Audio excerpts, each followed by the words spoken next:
Hello नमस्कार दोस्तों, मैं हूं रोहित। स्वागत करता हूं आपका हमारे यूट्यूब चैनल परीक्षा स्टडी पर। दोस्तों आज मैं लेके आया हूं आपके लिए चाल एवं त्वरण।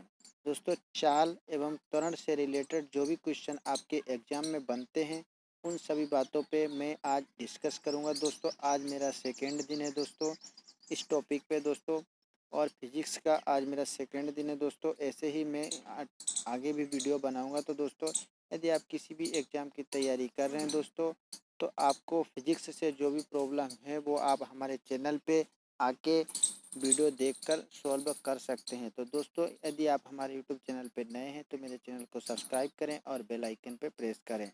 तो दोस्तों देखते हैं चाल एवं त्वरण से रिलेटेड इम्पोर्टेंट फैक्ट और इनसे सूत्र और इनकी परिभाषा और इनसे रिलेटेड जो भी क्वेश्चन एग्जाम में बनते हैं वो किस प्रकार के होंगे। तो दोस्तों देखते हैं। तो दोस्तों देखते हैं सबसे पहले विस्थापन। विस्थापन डिस्प्लेसमेंट। दोस्तों डिस्प्लेसमेंट क्या होता है, दोस्तों डिस्प्लेसमेंट कैसे निकालते हैं दोस्तों, ये सारी जानकारी मैं दूंगा आपको। डिस्प्लेसमेंट किसी गतिमान पिंड के अंतिम बिंदु से प्रारंभिक बिंदु के बीच की दूरी को, जो न्यूनतम दूरी होती है दोस्तों, एक तो दूरी दोस्तों जो न्यूनतम दूरी होती है उसको विस्थापन कहते हैं। यह एक सदिश राशि है दोस्तों, आपको याद रखना विस्थापन एक सदिश राशि है जिसका एसआई मात्रक जो होता है वो मीटर होता है। दोस्तों इसकी परिभाषा विस्थापन की क्या है कि किसी गतिमान पिंड के अंतिम बिंदु से प्रारंभिक बिंदु की बीच की दूरी। दोस्तों यदि कोई पिंड यहाँ से मान लो स्टार्ट हुआ, इधर गया तो दोस्तों अंतिम बिंदु ये हो गया। जैसे कि मैंने आपको बताया कि कोई पिंड यहाँ से स्टार्ट हुआ, इधर गया दोस्तों, ये अंतिम बिंदु हो गया। तो इसके बीच की जो न्यूनतम दूरी दोस्तों ये होगी ना, इसे विस्थापन कहते हैं दोस्तों। ये जो दूरी है इसको विस्थापन कहते हैं। इसे मीटर से प्रदर्शित किया जाता है। अगला है क्वेश्चन दोस्तों, अगला देखते हैं दोस्तों। दूरी सदैव धनात्मक होगी। दोस्तों दूरी कभी ऋणात्मक नहीं होती है, वो हमेशा धनात्मक ही होगी। जबकि विस्थापन धनात्मक और ऋणात्मक या शून्य कुछ भी हो सकता है। दोस्तों विस्थापन एक ऐसी चीज़ है, ऐसी जो है वो आपके विस्थापन ऋणात्मक भी हो सकता है, धनात्मक भी हो सकता है दोस्तों, और शून्य भी हो सकता है। दूरी सदैव धनात्मक होगी। जैसे मैं आपको बता दूं कि कोई दूरी मैंने यहाँ से चलना स्टार्ट की और मैं यहाँ तक गया, या मैं यहाँ से यहाँ तक गया, तो दोस्तों ये दूरी जो है यहाँ से लेकर यहाँ तक की और यहाँ से लेकर यहाँ तक की, ये हमेशा धनात्मक ही होगी, ये ऋणात्मक नहीं हो सकती। जबकि विस्थापन दोस्तों ऋणात्मक भी हो सकता है। वो कैसे दोस्तों, कभी मैंने आपको बताऊं कि कभी मैंने स्टार्ट किया, मान लो कि मैंने यहाँ से चलना स्टार्ट किया। जैसे मैं आपको बता दूं, मैंने मान लो यहाँ से चलना स्टार्ट किया, मैं इधर गया, यहाँ गया, मैं इधर गया, उधर गया, फिर मैं यहाँ आके रुक गया। तो दोस्तों आपका विस्थापन इस तरह से शून्य भी हो सकता है।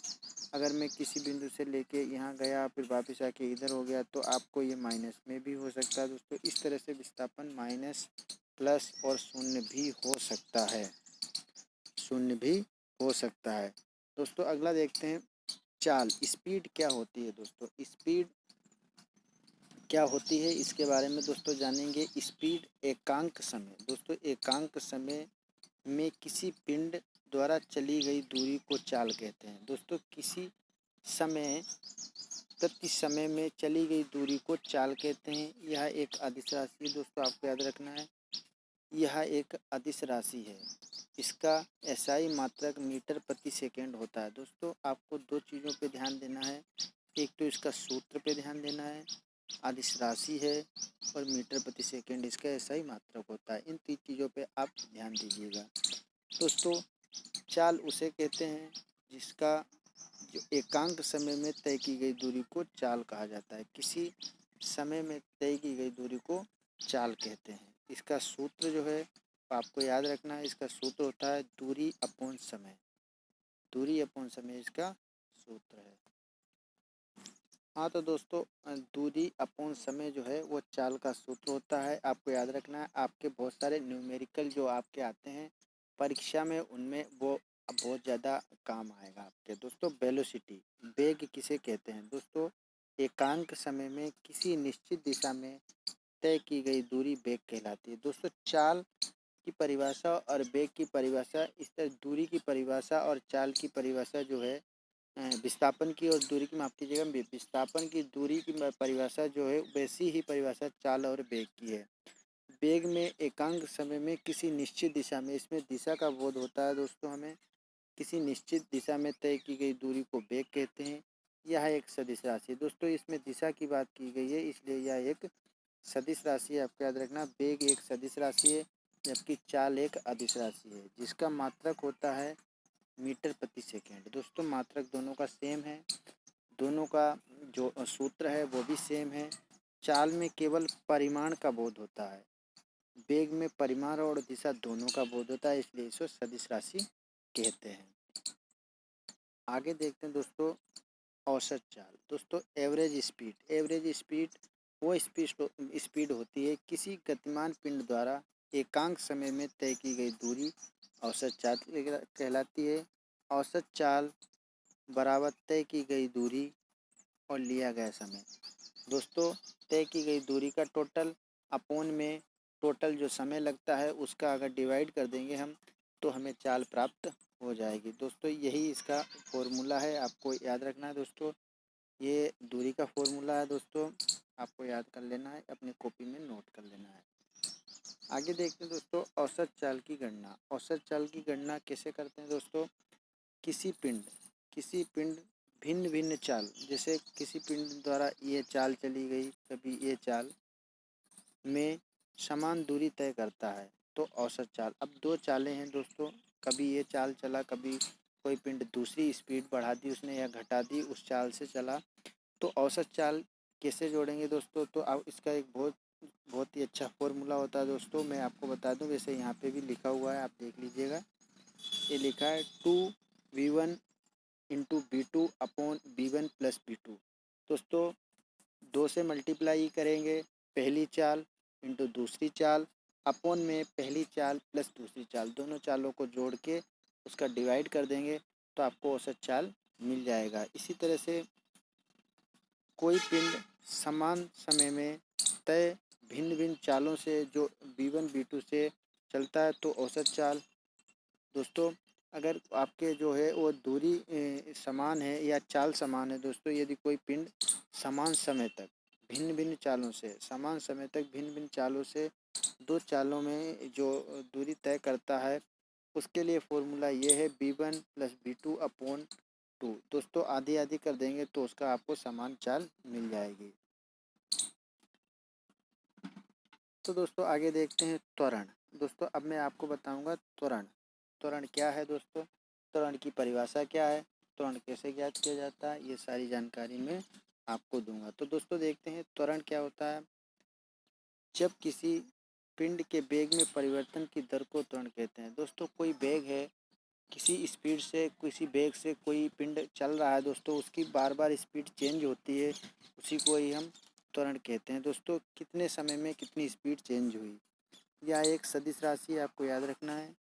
चाल या दिशा दोनों में से किसी में परिवर्तन वेग के परिवर्तन कहलाता है। दोस्तों चाल या उसकी दिशा कोई भी परिवर्तन होता है तो उसे जो है उसे वेग में परिवर्तन कहलाता है दोस्तों।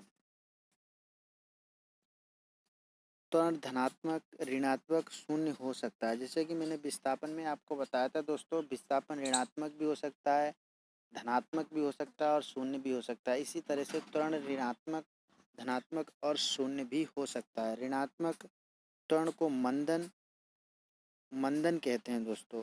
रिटार्डेशन कहते हैं दोस्तों, मंदन कहते हैं, जिसे ऋणात्मक त्वरण को मंदन कहा जाता है।